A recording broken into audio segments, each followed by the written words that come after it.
Kila siku ni muhimu sana kufikiria kuhusu vyakula unavyoweka mdomoni mwako.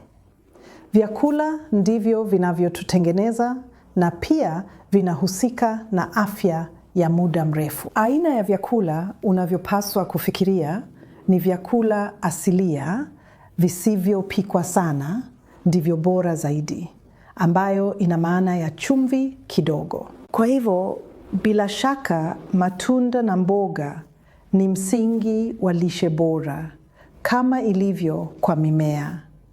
Kwa hivyo, matunda na mboga za rangi tofauti kila siku, angalau 3 kwa siku. Kisha mboga pia za rangi, kwa hivyo angalau 2 za hizo kwa siku, ikiwa si zaidi. Sehemu ambazo ni saizi ya ngumi yako. Kisha fikiria kuhusu protini katika lishe yako. Samaki ni protini bora zaidi, kwa sababu si tu ni ya ubora wa juu, pia inakusaidia kuhisi kushiba. Na kwa hivyo utakula kidogo, na hiyo inasaidia ikiwa unataka kudhibiti uzito wako na hamu yako ya kula. Lakini kuku asiye na mafuta na nyama nyekundu mara 2 kwa wiki au chini ni vyanzo vizuri vya protini. Lakini ikiwa wewe ni mboga, fikiria kuhusu maharagwe yote na nafaka nzima unazoweza kula. Kwa sababu zinatoa aina za amino asidi zinazosaidiana ambazo ni muhimu kwa afya njema. Na kisha kitu kingine katika lishe yako ni chanzo kizuri cha kalsiamu. Kwa hivyo hiyo inaweza kuwa vyakula vya maziwa au bidhaa za soya zilizoimarishwa, na pia zinaweza kuwa vyanzo vizuri vya protini.